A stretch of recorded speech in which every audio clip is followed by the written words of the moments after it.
Everyone has a lot of questions about the state of men. Are men okay? Is there actually a male loneliness crisis? Is it women's job to fix men? What role should straight women play in rescuing men from whatever is going on with them? What would it take for men to help themselves?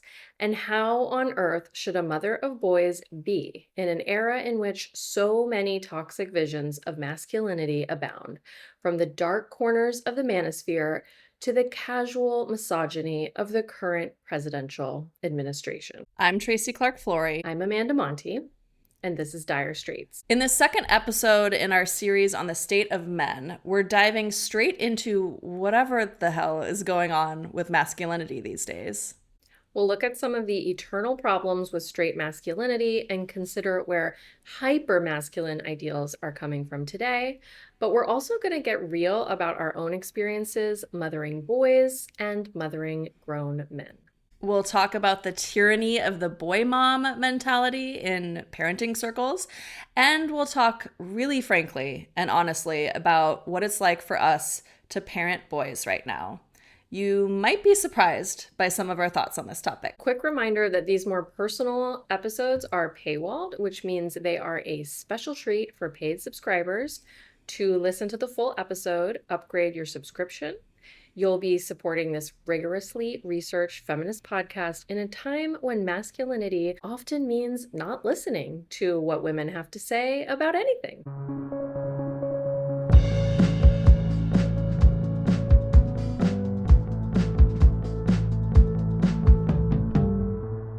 Okay, Tracy, here we are talking about the men. Should we discuss how we feel about this? Feels like an important place to start. Yeah, I mean, I will say that I think only now, a year after the election, do I feel ready to sort of respond to these calls of, but what about the men? I found it very annoying to be met with these calls in the wake of the election results, in the hours and days after learning the news of Trump's re-election. Really, we're going to talk about men now? That's whose feelings we need to take care of in this moment of total devastation. We're not going to talk about how this election impacts women or trans people or people of color. We're going to immediately shift to, but what about the men? Since the election, we've seen calls to mother men and to hold their experiences with more empathy. Immediately after the election, a feminist writer went so far as to say that it was time to stop railing against the patriarchy. Those were the actual words of that piece, and start with soft diplomacy, including thanking our husbands and dads for voting for Kamala Harris, which still has me fuming a year later. But we've also seen this growing coverage of the so-called male loneliness crisis, an alleged educational crisis among boys, and lots more men-centered analysis around the current men-centered political, social, and economic landscape. I mean, a lot of the issues that I have with the many sort of manufactured crises men and boys are supposedly experiencing is really just the volume of them, right? They're drowning out nearly every other conversation. And yet so many of these think pieces, right, are framed with that gesture. What about the men? Why are we not talking about the men? We must give the men our attention. The men are being left behind, right? And so I think we were both reluctant to look at what's going on with straight men today because a lot of critics and journalists have. And I think it's safe to say that we just don't see nearly as much coverage of the very urgent and ongoing problems that women and girls face. It's just sort of it's there, right? Of course they are. And, I'd also say that a lot of the coverage of men's so-called problems is really framed with zero-sum thinking. So we've given too much attention to women's issues or to empowering young girls. And that must be why men are swinging to the right. But I mean, we've always centered the white male experience, right? Since the dawn of Mm-hmm. time, you know? So I see a few different threads in the what about the men discourse. You have the Ezra Klein like political strategy of trying to speak to men, pull them over to our side, figure out how to create a liberal Joe Rogan podcast bro, that kind of thing. There are maybe some legitimate efforts going on in that realm, but then there are a lot of totally morally corrupt efforts like Gavin Newsom, who, thinks it's cool to throw trans people under the bus in the interest of pandering to transphobes and gearing up for his presidential run. And then you have just straight up backlash, like people who are reacting to feminism, anti-racism, LGBTQIA plus rights, and other progressive causes. And they're pointing their finger at those various causes and saying essentially, you went too far. Look what you did. Now the men are mad. And specifically, like the white, cis, straight men are mad. And then mixed in there are conservatives and right-leaning people who already thought these causes had gone too far. And now they're just using Trump's win as a gotcha.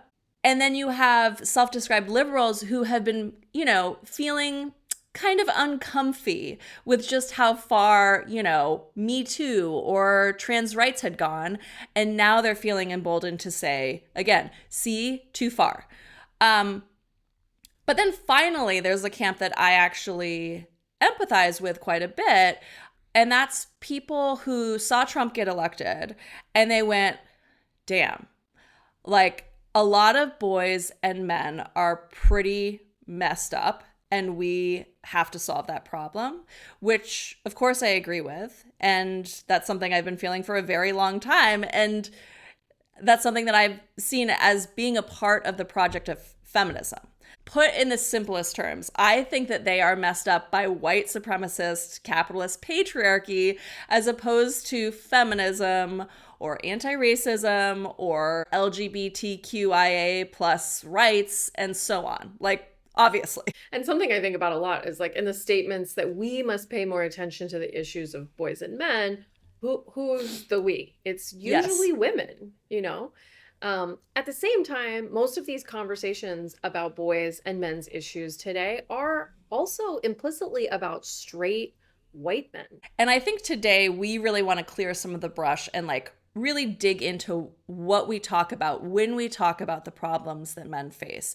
How much of that conversation is just a dog whistle for anti-feminism or anti-woke thinking? How much of it is actually part of the legacy of feminist politics and the heterosexual critiques that we take very seriously on this show?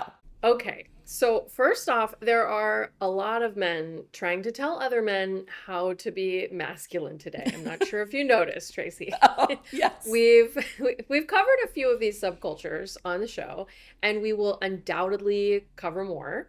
Yes. But I was hoping we could just sort of zoom way out for a moment and kind of gloss some of the groups who are attempting to reclaim and really redefine or just define masculinity today so that we can get like a real lay of the land.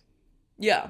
Yeah. As you know, I am a big fan of trying to map this stuff out just to get a sense of how these different subcultures interact. I created a map of straight women's survival strategies under patriarchy, ranging from polyamory to the 4B movement to dark feminine influencers who are teaching women how to seduce men into better behavior. All of those are different approaches to navigating the oppressive system that is patriarchy. So I think it'll be great for us today to do some of that mapping for men and boys. So what we have first, right, is the manosphere, which is itself composed of many different groups and worldviews. I know you are very familiar with some of those groups. Do you want to share a couple of them with us? Yeah, I would say the main ones are the Red Pill subreddit, of course. There are pickup artists. There's MGTOW, men going their own way. There's incels, involuntary celibates. There's MRAs, which stands for men's rights activists. Just to give you a little bit of history here, because I think it is very important and relevant to this conversation today. In the 1970s, this guy, Warren Farrell, joined the New York City chapter of the National Organization for Women.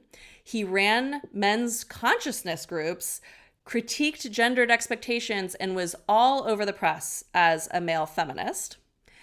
Then, as divorce and custody disputes started to gain cultural traction, he shifted away from feminism towards men's rights. In the 90s, after he divorced, he wrote what some people call the founding text of the men's rights movement, The Myth of Male Power. He argued that men were the truly oppressed class. I know we'll talk about this later because this is an argument that I've seen, resurging post-election. But I think it's important to kind of get a sense of like the roots of some of these groups. I think this idea that, men are truly the oppressed class, like you said, we're seeing it even in our next group, which is tech bros like Mark Zuckerberg, who feel that like DEI and anti-harassment policies have gone too far. And neutered men, yes. And then, we also covered some of the huge tech VC guys that are kind of that world, this group of wealthy, influential corporate dudes, which we talked about in our Tech Bros episode, like Peter Thiel and Mark Andreessen and Ben Horowitz. And we also, pointed out in our recent WWE episode, how many of these men are into that culture and are obsessed with fighting and warrior imagery. I think they are also likely influenced by the next group, which is podcast bros. Like Joe Rogan, but also there are comedians like Andrew Schultz and Theo Vaughn, who are both misogynist and sexist comedians, credited in different ways with getting Trump elected. There are figures like the Kelsey brothers, who are maybe not misogynist. They're not overtly misogynist, but they're of this sort of like podcast bro masculinity culture influencer class. And then the next group, I would say, would be men's groups and masculinity workshops. Again, just for like a little history lesson, those really blew up in the 90s with the mythopoetic men's movement. But that movement really emphasized weekend retreats where men would go into the woods to reconnect with their wild masculine selves. They were all about the idea of journeying from boy to man and needing an in-person ritual or a series of rituals in order to be initiated into manhood. Feminism, the breakdown of the traditional family, absent dads, moms who feminized their sons, all of these things were blamed for men's loss of masculine purpose and identity and meaning. So today, these masculinity workshops and getaways are still a thing. A handful of years ago, I started reporting on these like Instagram savvy masculinity influencers, many of whom are like very woo-woo and use spiritual language. And unlike some of the worst corners of the manosphere, they would actually express pretty like loving attitudes towards women. So on the surface, they would seem pretty harmless. Like, who cares if some dudes get together in the woods and do, breath work and have ice baths together? Like, fine, I guess. Well, it turns out I care because they're not just having ice baths and doing breath work together. Like, they're also relying on these very old, literally sometimes prehistoric notions of masculinity. There's lots of gender essentialism, heteronormativity, of course. And I very quickly noticed the creep of conspiracy theories, vaccine skepticism, and eventually some just like straight up MAGA propaganda.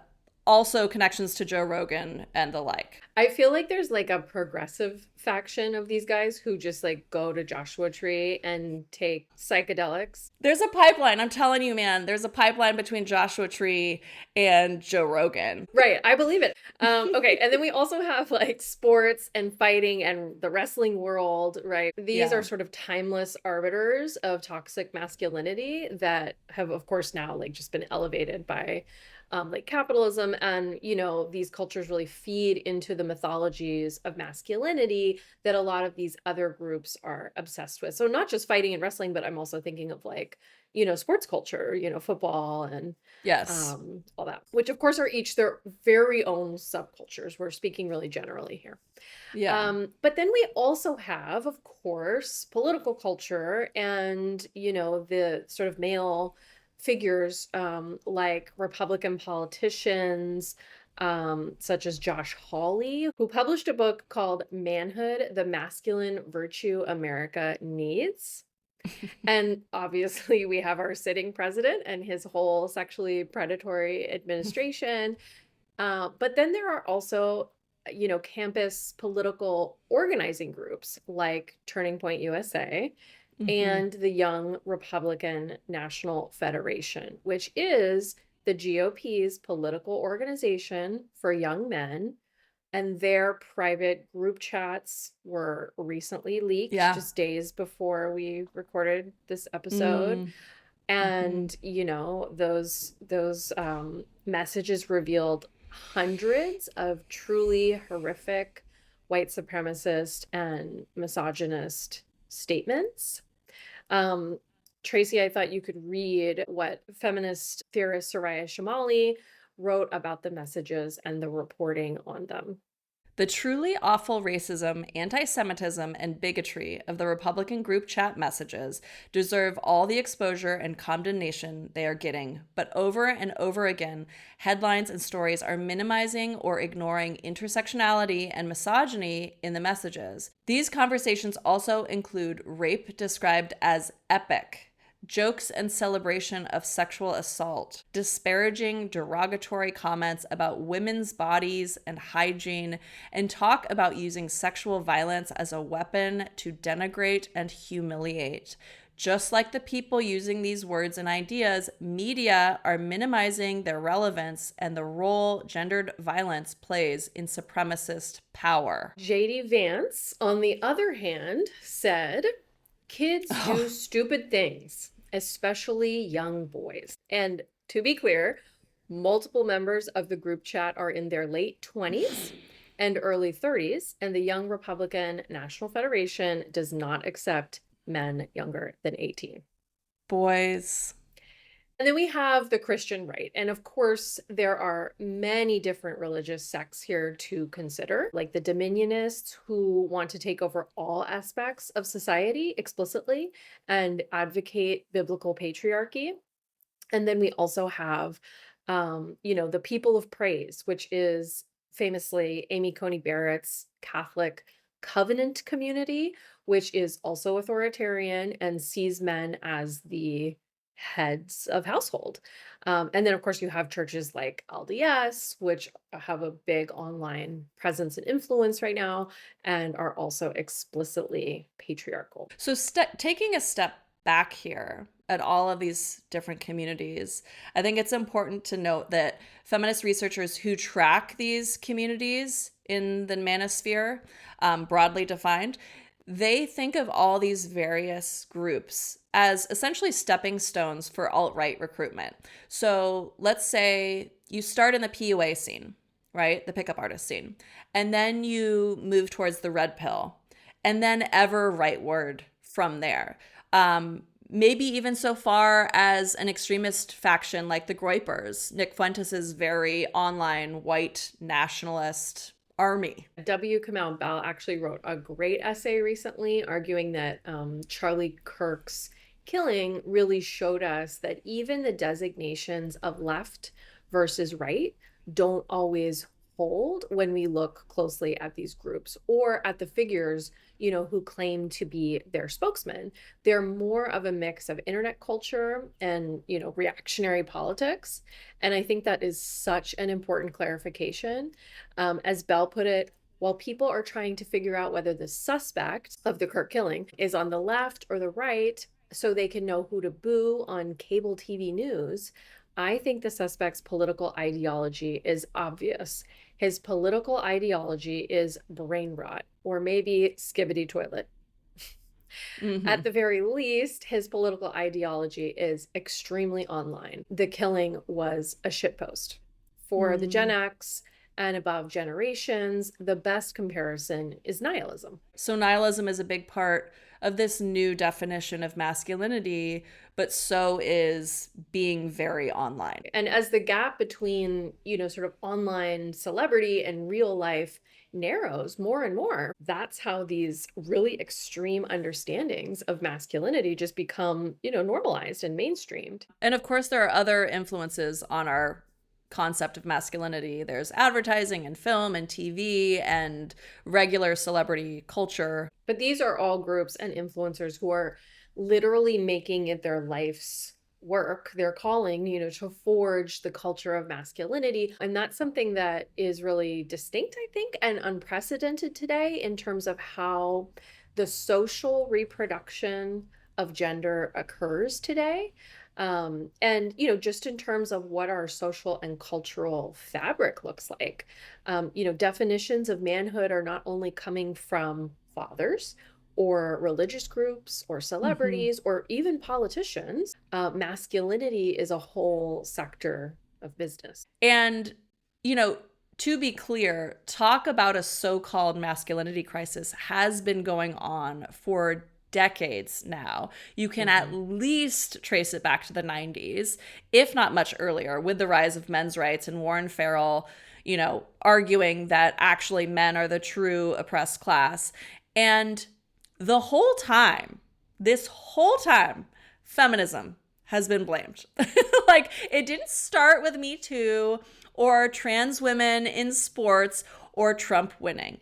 It's always been blame feminism. I think that really underlines that, we're sort of always in that backlash. Yes. Which is a really important thing to keep in mind. And as I mentioned in a previous episode, there's a very clear history in American politics specifically of blaming mothers for over or under loving their sons, thereby stripping those boys of their masculinity, their ability to become men. Philip Wiley's momism is a prime example of this. He blamed women for men's PTSD from war, for other foreign relations conflicts, and for a number of domestic issues. Edward Strecker also argued that overly doting mothers prevented boys from becoming this is a quote, man in the truest sense of the word.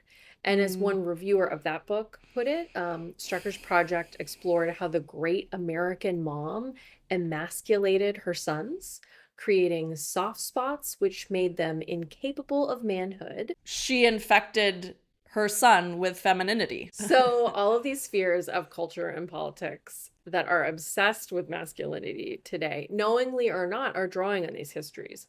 And then, while all these groups have their own nuances and maybe even different aims, right, they're really united by that common goal to make masculinity great again. And they tend to operate on, a really regressive definition of masculinity, and an essentialist one, as you pointed out, and an interest in a society that supports that definition of masculinity, which tends to mean women are subordinate, gender roles are, again, natural, inevitable, and men, specifically white men, belong at the top of the power pyramid. This is essentially a coalition united by a belief in male power. Right. I mean, and we see that in the recent election, we see how that coalition worked together. Yeah. And, crucially, that definition of male power with nearly all of these groups, the definition of masculinity here is also fundamentally white. It's also cis and straight, often homophobic. You may have variations on this among say the podcast bros, who sometimes will feature an exceptional woman or a really hot woman or people of color, right? But they're always tokenized, and the way that their success is lauded, or discussed, it's not threatening or subverting white male power. And then on the other end of the spectrum, we can look at someone like Charlie Kirk, who famously said women should go back to school to get a Mrs. degree, and who's on record with many racist remarks. And as Bell wrote in that essay that I mentioned, Charlie Kirk's most important and most relevant descriptor is as a white supremacist. And white supremacy in America is fundamentally tied to gender politics. You know, white men have always seen themselves as at the top of that hierarchy, where white women are just beneath them, and they sometimes get like a little bit of rights, just like as a treat for serving their men if they're moms and wives. But, you know, Black people, Indigenous people, anyone who is not cis, has always been dehumanized by white men in America, and not often not even considered people or full citizens under the law. And now we have a growing number of conferences and rallies where these manospherian groups and subcultures are coming together pretty openly and publicly. And these seem to be more and more appealing to young men. And I think that these public displays tell us a lot about how some men are defining masculinity today. I wanted to point towards this Politico report on the 2023 Stronger Men's Conference. The journalist Virginia Heffernan reported, to a crowd that looked all male, Pastor Levi Lusko, a former porn addict, unfurled a highly disturbing sermon on how much he loves sex. He cited an old lyric by T-Pain and Flo Rida to explain Eve's allure to Adam. Apple-bottom jeans, boots with the fur. I find the notion of porn addiction problematic, period. Not to mention the racism that's baked into these references. But we often see this notion of porn addiction used as a ploy to convince men that their masculinity, their sexuality are getting out of control, and thereby encouraging them to sexually submit to whatever cultish religious group that they're part of. The other side of that is how you see men's sexuality exploited in the manosphere. There, you're more likely to see men telling other men to be more aggressive in their exploitation and abuse of women's bodies, and to measure themselves by their number of sexual conquests. Everything that we're talking about really gets at the heart of the anti-feminist blame. We see it everywhere too, not just in Republican rhetoric, but also with ostensibly well-meaning white women who talk about men turning to the manosphere because they've been alienated by feminism or because they're lonely.